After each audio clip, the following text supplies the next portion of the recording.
اگر نبی غیب جانتے ہوتے تو پہلے ہی حضرت یوسف علیہ السلام کے بارے میں جانتے، لیکن اللہ تعالیٰ نے اس بات کی نفی کر دی۔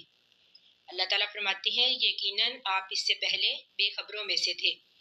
اس کالا جب کہا یوسف، حضرت یوسف علیہ السلام نے لیبی اپنے باپ سے، یعنی حضرت یعقوب علیہ السلام سے، یا ابتی اے میرے باپ، انی بے شک رائتو میں نے دیکھا، احدا عشرہ 11 کوکبن ستاروں کو، و شمسا اور سورج کو، والقمرہ اور چاند کو۔ یعنی جب حضرت یوسف علیہ السلام نے کہا کہ اے میرے باپ میں نے دیکھا 11 ستاروں کو، سورج اور چاند کو، رأیتہم میں نے دیکھا ان کو، لی اپنے لیے ساجدینہ سجدہ کرتے ہوئے۔ حضرت یوسف علیہ السلام نے فرمایا کہ میں نے ان کو دیکھا کہ وہ مجھے سجدہ کر رہے ہیں۔ اب مفسرین نے کہا ہے کہ 11 ستاروں سے مراد ان کے 11 بھائی، سورج اور چاند سے مراد ان کے ماں باپ، اور یہ خواب کی تعبیر 40 سال بعد یا 80 سال بعد اس وقت پوری ہوئی جب یہ بھائی اپنے والدین سمیت مصر میں حضرت یوسف علیہ السلام کے پاس گئے۔ وہاں جا کر حضرت یوسف علیہ السلام کے سامنے سجدہ ریز ہوئے، جس کی تفصیل ہم انشاءاللہ آگے پڑھیں گے۔ کالا تو حضرت یعقوب علیہ السلام نے کہا، یعنی جب حضرت یوسف علیہ السلام نے اپنا خواب ان کو بیان کیا تو آگے سے حضرت یعقوب علیہ السلام نے کہا یا بنیہ، اے میرے بیٹے، لا تقصص نہ تو بیان کرنا رویا کا اپنا خواب، علی اخواتی کا اپنے بھائیوں کو، یعنی اپنے خواب کا ذکر اپنے بھائیوں سے نہ کرنا، فیکیدو پس وہ چال چلیں گے، لاکا تیرے لیے قیدن چال چلنا۔ یعنی حضرت یوسف علیہ السلام کا خواب سن کر حضرت یعقوب علیہ السلام کو اپنے بیٹے کی عظمت کے بارے میں پتہ چل گیا، یعنی انہیں یہ بات معلوم ہوگی کہ میرا بیٹا جو ہے یہ عظیم شان کا حامل ہوگا۔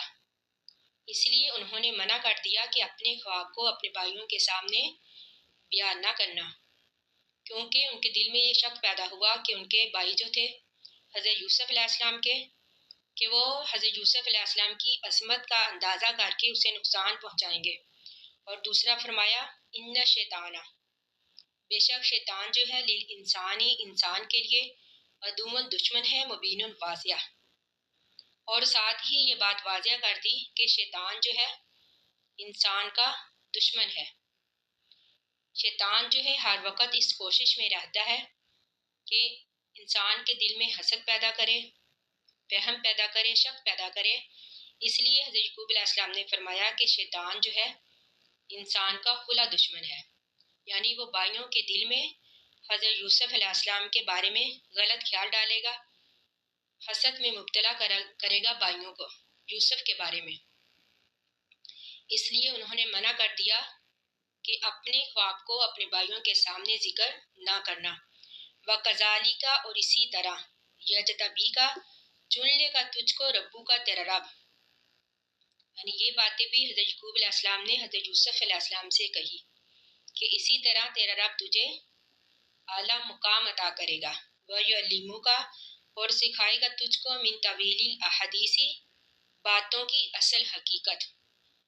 لیکن یہاں پر طویل الاحادیث سے مراد خوابوں کی تعبیر، یعنی اسی طرح سکھائے گا تجھ کو تیرا رب خوابوں کی تعبیر، وَيُتِمُّ اور پورا کرے گا نعمتہ اپنی نعمت کو علیکا تجھ پر۔ اب یہاں پر نعمت سے مراد یا تو نبوت ہے جو حضرت یوسف علیہ السلام کو ملی، یا پھر وہ انعامات جو مصر میں ملے۔ وَعَلَىٰ آلِ یعقوب اور پورا کرے گا آل یعقوب پر، یعنی اپنی نعمت کو، کما جیسا کہ اتمہا پورا کیا اس کو علی ابویکا تیرے باپ دادا پر، من قبل اس سے پہلے ابراہیم علیہ السلام پر، اسحاق اور اسحاق علیہ السلام پر، ان ربا کا بے شک تیرا رب، علیم جاننے والا ہے، حکیم حکمت والا ہے۔ اب اللہ تعالیٰ فرماتی ہیں لقد البتہ تحقیق کانا ہے پھر یوسف علیہ السلام کے واقعے میں، و اخواتی ہی اور اس کے بھائی کے واقعات میں، آیات نشانیاں لسائلین سوال کرنے والوں کے لیے، یعنی حضرت یوسف علیہ السلام کے اس واقعے میں نشانیاں ہیں، کیونکہ اس واقعہ کو پڑھ کر ہمیں اندازہ ہوگا اللہ تعالیٰ کی قدرت کا، اللہ تعالیٰ کی حکمت کا، صبر کے بہترین انجام کا۔ اللہ تعالیٰ فرماتی ہیں کہ اس واقعات میں نشانیاں ہیں سوال کرنے والوں کے لیے۔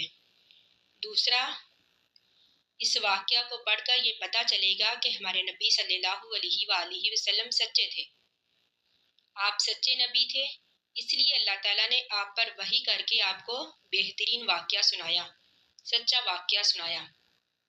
آپ اس سے پہلے اس واقعہ سے بے خبر تھے۔ دوسرا، اس واقعہ کو پڑھ کے ہمارا اللہ تعالیٰ پر ایمان اور بھی مضبوط ہوگا، کیونکہ ہمیں اس واقعہ کو پڑھ کے پتہ چلے گا صبر کے بہترین انجام کا، اللہ تعالیٰ کی مدد کا، کہ اللہ تعالیٰ جب مدد کرنے پر آئے تو کس طرح اپنے بندوں کی مدد کرتا ہے۔ باقی ہم انشاءاللہ کل پڑھیں گے۔ اللہ تعالیٰ سے دعا ہے کہ ہم نے جو بھی پڑھا اللہ تعالیٰ ہمیں اس کو سمجھنے اور اس پر عمل کرنے کی توفیق عطا فرمائے۔ آمین ثم آمین۔ آخر دعوانا ان الحمد للہ رب العالمین۔ السلام علیکم ورحمۃ اللہ وبرکاتہ۔